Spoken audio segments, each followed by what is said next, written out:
We don't know the beginnings of rap because as long as our music has been recording, people have been rapping. The disco DJs separated themselves from us. We were the next generation coming up with this thing, and they were like, what's this little hippity hop thing? The first time I heard somebody spit a 16 over a breakbeat was probably Melly Mel. The Melly Mel sound that you hear today, I got that sound from Hollywood. I was doing this same form of entertainment long before it had a name. A lot of the gangs were fading out by the time hip-hop came in. A lot of those gangs turned into crews. As far as influencing hip-hop, I saw no Puerto Rican or Jamaican influences whatsoever. I started breakdancing in the 70s. When rap and hip hop was all black, it was negative. Now that it became a big phenomenon and corporately acceptable, now there's this need to take foundational black Americans out of the creation of it and give it away to other people. And it's important for us to set the record straight.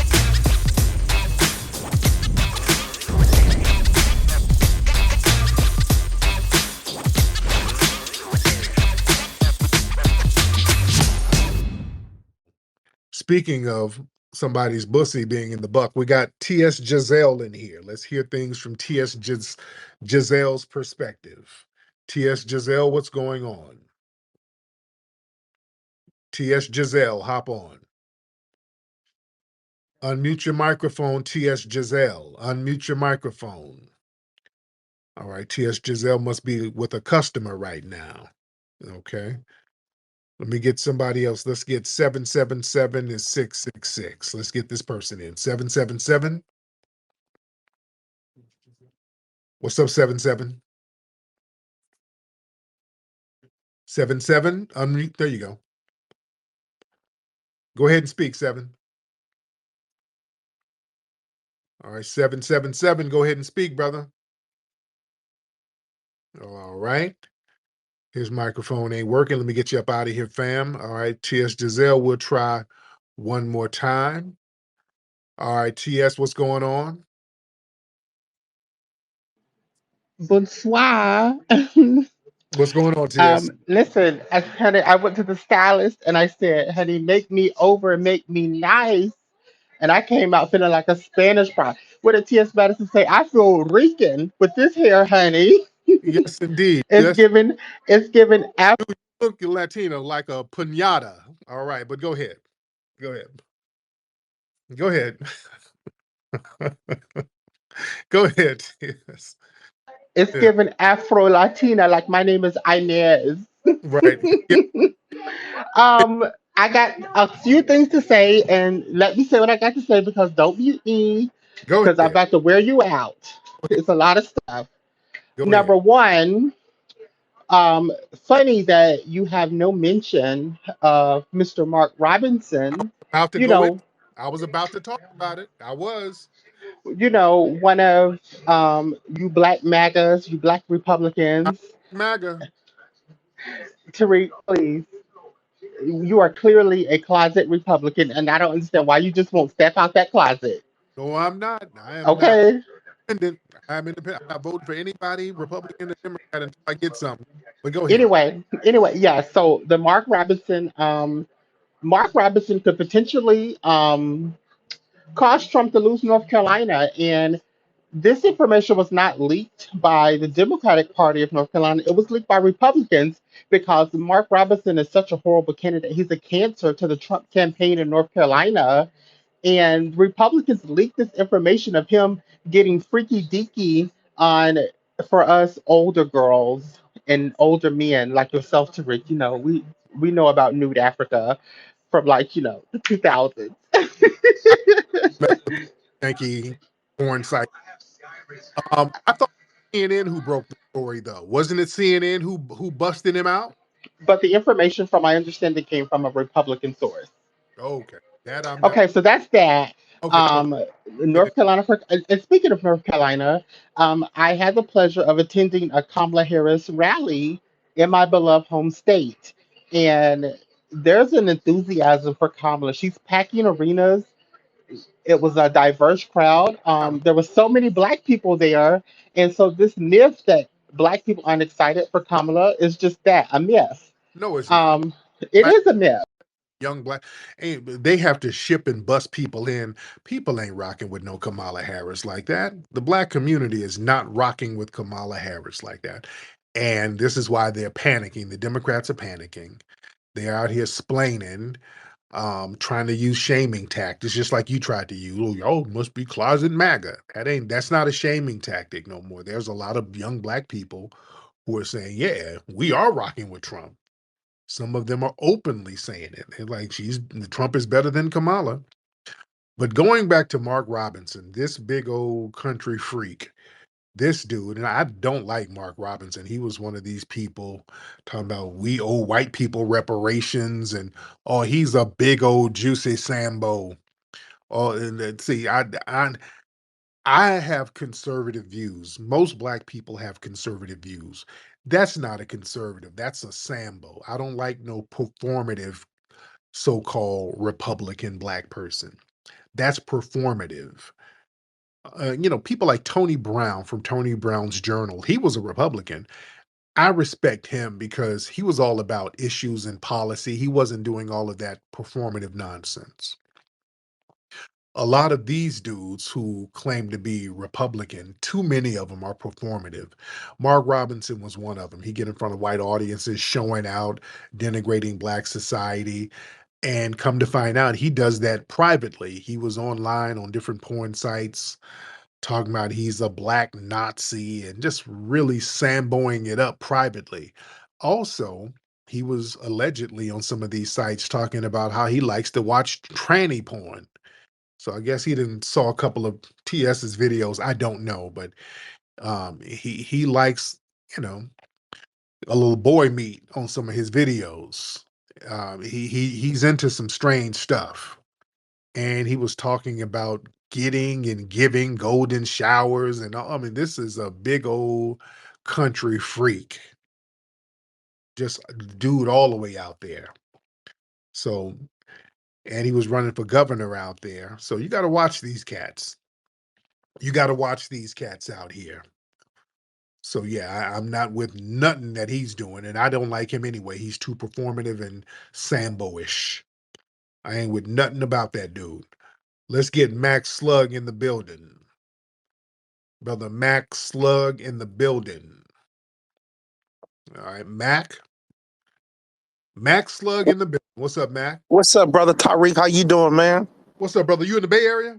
No, I'm in Seattle, man. I'm the one that was at the vent. I came to the vent and was talking to you. Yeah. You were with Freeze, right? Yeah, I was chopping up with Freeze. I was with my other brother. But yeah, we was the one in the back and all that. Yeah, talking to Freeze and everything.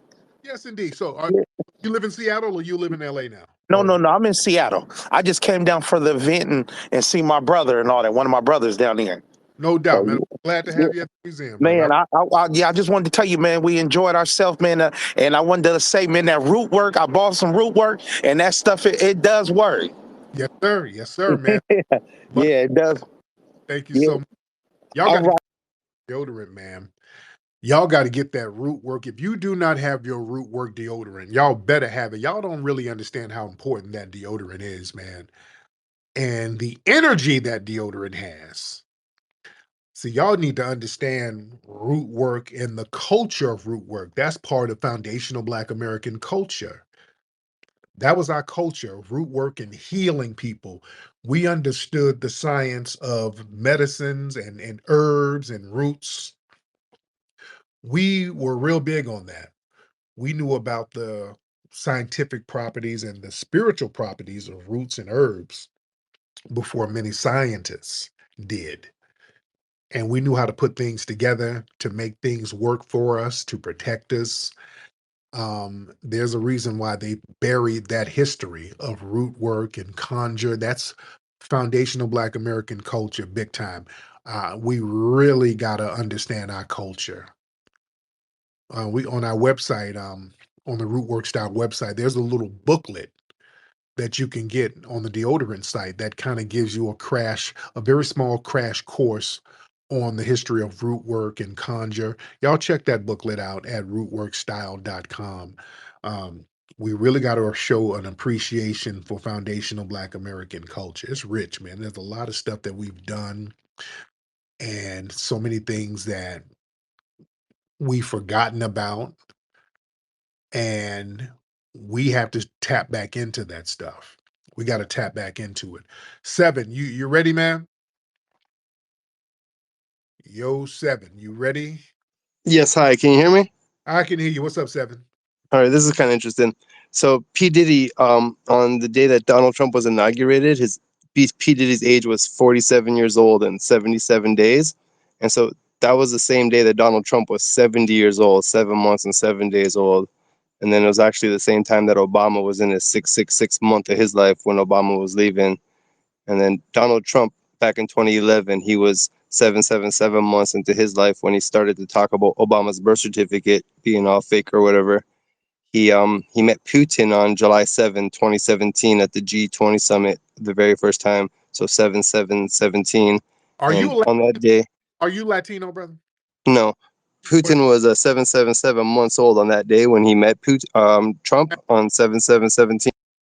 I hear an accent, dude. Where are you from? Are you from the Caribbean? You're either Latin or Caribbean. Which one?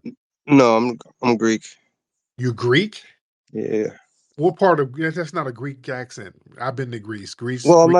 I'm like Canadian, but I'm Oh, Greek is my back. oh, there you go. There you go. Okay. Yeah, so I'm not Caribbean. But Okay. yeah, Well, so Donald Trump's connected to 7/7. take your ass back to Greece with all of that. You talking. All right. Grease your ass up out of here. Nobody wants to hear all that. All right, let me get some other people out here.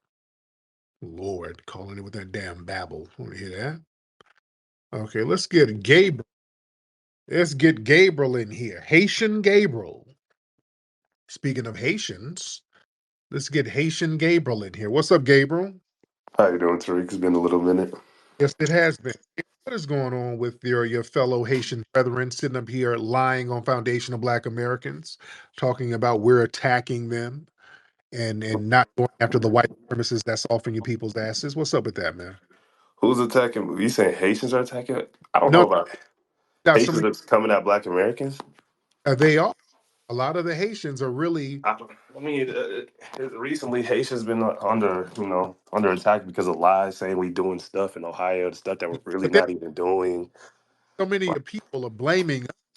We're not putting those stories out. That's the white people doing that. Why are they not going after the white people?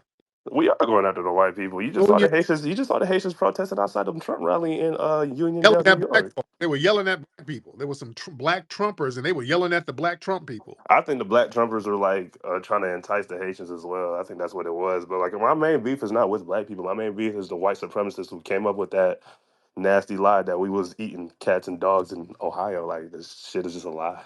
Yeah, Like but I don't know why they're trying to attack us on it and bring our name in it. That's it. And what? were you part of pushing the lies? What now? Was you part of pushing the lies that we was eating cats and dogs in Ohio? No, dude, I just repost stories in the media about all of this stuff. I That's just what everybody's saying. I'm out of it either way. I'm not posting nothing, and I'm not. no. That's our battle as Haitian Americans with the white supremacists, and those immigrants in Ohio. They're not even illegal immigrants; they're legal migrants too. So. Yeah, but And you know, then, how they you got, feel about this race though? Like Kamala Harris is heating up. Is heating up. Momentum's I, on her side. How do you feel about that? you Of a know it. potential Kamala Harris presidency. I saw the New York Times. They're like Trump and Kamala, like neck and neck. They were like, yeah, even though Kamala, they said she did better at the debate, which she was assisted. They were What basically do you mean assisted? assisted, meaning that the moderators were basically Oh helping. come on. Oh come Yeah, on. yeah, You could admit that Kamala Harris wiped the floor with Donald Trump yeah. easily. You It could was admit that. moderators going after Trump. The moderators went after Trump. Kamala The Harris moderators went after Trump. Trump did Trump tell bold-faced lies at the debate? moderators were the ones grilling Trump, and one of the moderators was Kamala's sorority sister too. So yeah, they were kind of holding her hand, which is what they have to do. Whenever her hand is not being held, I mean, she crashes and burns, man. This interview she did with Oprah, that was a travesty.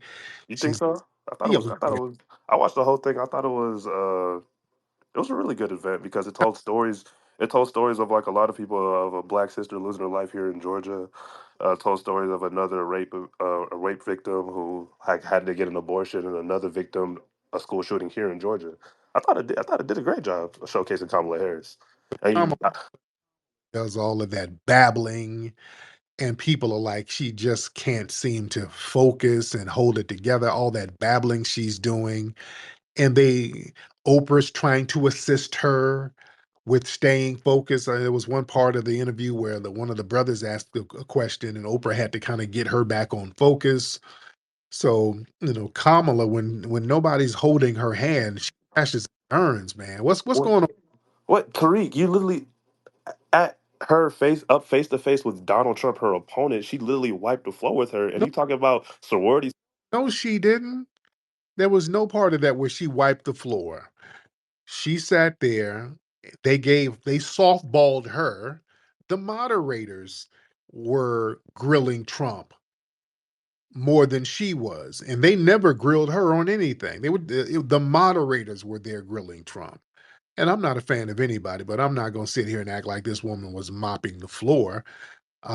No, she was assisted, brother, and we saw it. Y'all not fooling nobody, brother. Y'all, Someone on CNN. the DNC, y'all ain't. Tell your people at the DNC they're not fooling nobody. We see the con game for what it is. All right, Gabriel. Thank you so much.